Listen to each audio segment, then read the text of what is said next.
हाँ जी बच्चों, हमारी नेक्स्ट एक्सरसाइज है 6.5 एक्सरसाइज। ये एप्लीकेशन ऑफ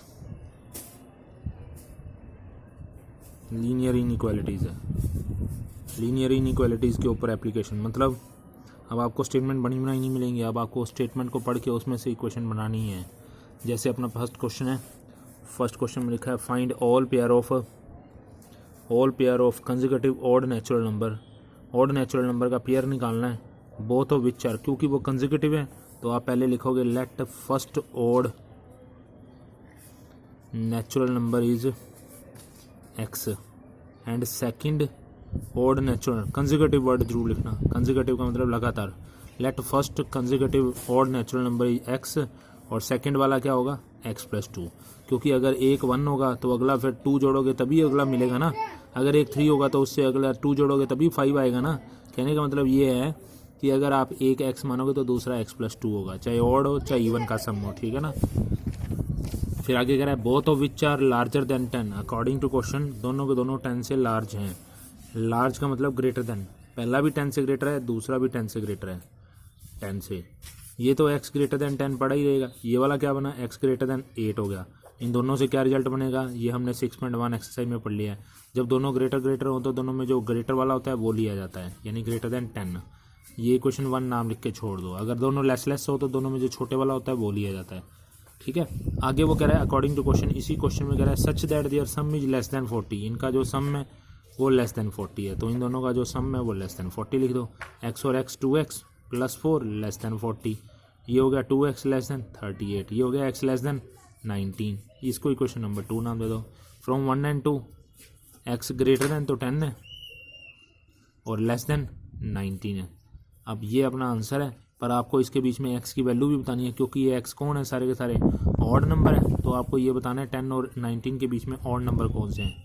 तो इसके बीच में एक 11 है, एक 13 है, एक 15 है और एक 17 है। जी आपका x ये है तो फिर आपका अगला नंबर क्या होगा, क्योंकि अपने पास तो एक x है और एक x प्लस 2 है।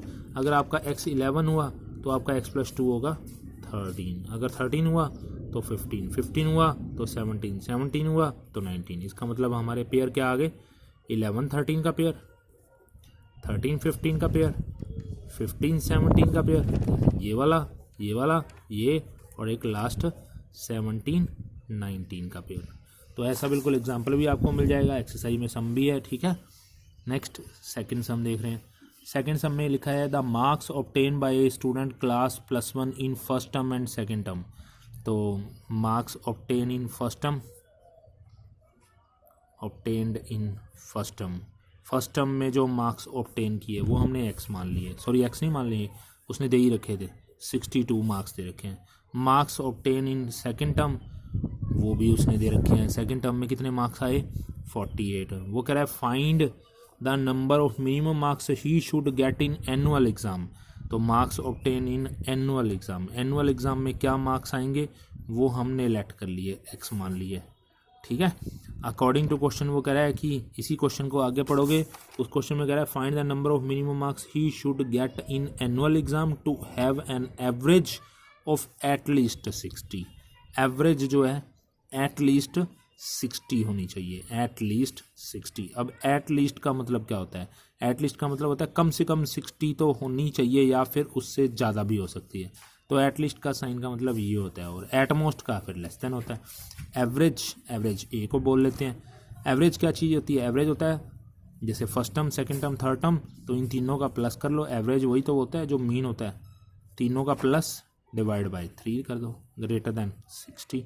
तो ये बन गया 110 प्लस एक्स ग्रेटर देन कितना हो गया 180, एक्स ग्रेटर देन कितना हो गया 70। यानी कि उसके थर्ड टर्म यानी कि एनुअल एग्ज़ाम में मार्क्स एट लीस्ट 70 आने चाहिए। एट लीस्ट 70 का मतलब कम से कम 70 या 70 से ज़्यादा। ग्रेटर देन इक्वल टू है ना, इसका मतलब तो एट लीस्ट ही होता है, आपको अभी समझाया ही है, ठीक है। बिल्कुल सेम अगला सम भी ऐसे ही होगा, वो भी एवरेज का ही है।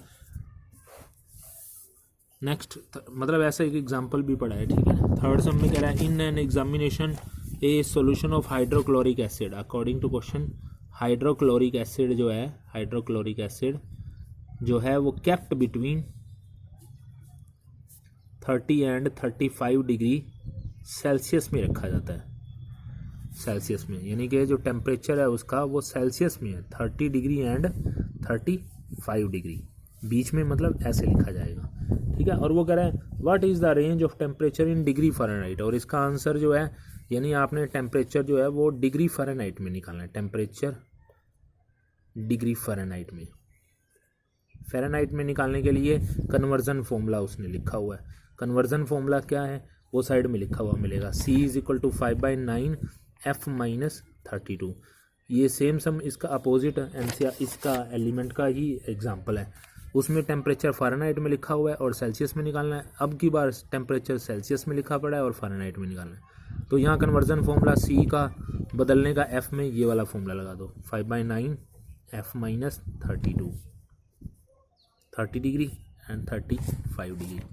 बस अब सोल्व करना है आपने, अगर यहीं पे बैठे सोल्व कर दोगे तो ठीक है, नहीं तो अलग अलग करके भी सोल्व कर सकते हो। 5/9 कहाँ जाएगा, 5/9 तो इधर से उधर जाएगा, 9/5 इधर भी जाएगा और उधर भी जाएगा 9/5, क्योंकि पलट जाएगा ना। This one cancel 6, this one cancel 7, ये हो गया 54 और वो हो गया 63। अब 32 को इधर भी भेज दो, 54 + 32 और ये वाला 63 + 32, यानी ये बन गया 86 डिग्री और वो बन गया 95 डिग्री। कहने का मतलब जो टेम्परेचर सेल्सियस में 30 और 35 डिग्री के बीच में होता है, वही टेम्परेचर अगर फ़ारेनहाइट में बनाना पड़ जाए तो कन्वर्जन फॉर्मूला लगा के हम लोग ये निकाल सकते हैं, 86 डिग्री से लेके 95 डिग्री के बीच में। इसका अपोजिट भी है अपने पास सम, ठीक है ना। तो ये एक्सरसाइज के सम हमारे ऐसे करने वाले हैं। एक और सम देखो, 4th सम, in a drilling deepest world deepest hole it was found that temperature T जो है, टेम्परेचर T सेल्सियस में लिखा हुआ है, टेम्परेचर T लिखा हुआ है 200 डिग्री से लेके 300 डिग्री के बीच में, ठीक है। क्वेश्चन ये है, in deepest world deepest in drilling world deepest hole it was found that temperature T in degree Celsius x kilometre below the surface of earth, जिसमें T की वैल्यू आपको ये दे रखी है और x जो है वो 3 और 15 के बीच में होना चाहिए।